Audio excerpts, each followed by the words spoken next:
Assalamualaikum warahmatullahi wabarakatuh. Saya Sukma Surayawan dari kelas 3. Di sini saya akan menjelaskan mengenai materi kebutuhan dan kelangkaan. Yang pertama yang akan kita bahas yaitu mengenai materi kebutuhan. Kebutuhan ekonomi merupakan kebutuhan pokok bagi setiap kalangan masyarakat.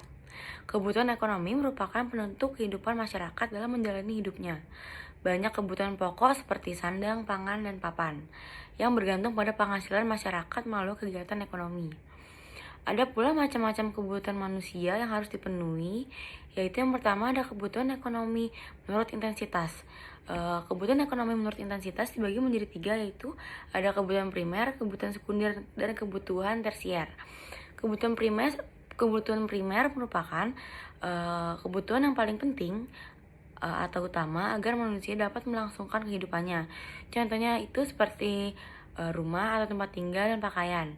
Yang kedua itu kebutuhan sekunder. Kebutuhan sekunder yaitu memiliki sifat melengkapi. Contohnya seperti menggunakan handphone, komputer, atau laptop, dan lain-lain. Lalu yang ketiga ada kebutuhan tersier. Kebutuhan tersier ini bersifat prestis, artinya orang-orang yang dapat memenuhi kebutuhan ini akan terangkat derajatnya atau martabatnya, atau bisa dibilang terpandang. Contoh kebutuhan ini antara lain memiliki sepeda motor, memiliki mobil, dan lain-lain. Lalu selanjutnya ada kebutuhan menurut sifat. Kebutuhan menurut sifat didasarkan sebagai alat untuk memenuhi kepuasan. Kebutuhan ini dibagi menjadi 2, yaitu ada kebutuhan jasmani dan kebutuhan rohani. Kebutuhan jasmani yaitu berkaitan dengan fisik manusia. Contohnya olahraga agar tubuh sehat dan tidak mudah sakit. Yang kedua ada kebutuhan rohani. Kebutuhan ini tidak tampak secara nyata karena dirasakan secara batin, sehingga munculnya rasa bahagia, gembira, lega, dan lain-lain. Contohnya seperti beribadah, siraman rohani, dan lain-lain. Lalu materi selanjutnya itu ada kelangkaan. Kelangkaan adalah kondisi di mana kita tidak mempunyai cukup sumber daya untuk memuaskan semua kebutuhan kita.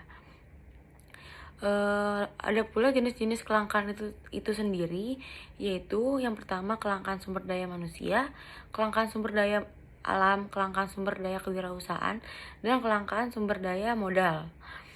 Dan ada pula penyebab kelangkaan. Yang pertama itu sumber daya alam yang terbatas, kurangnya pemahaman teknologi, pertumbuhan penduduk, kemampuan produksi, perbedaan letak geografis, bencana alam, dan yang terakhir ada pandemi. Dampak dari kelangkaan ini adalah tidak terpenuhinya keinginan juga kebutuhan.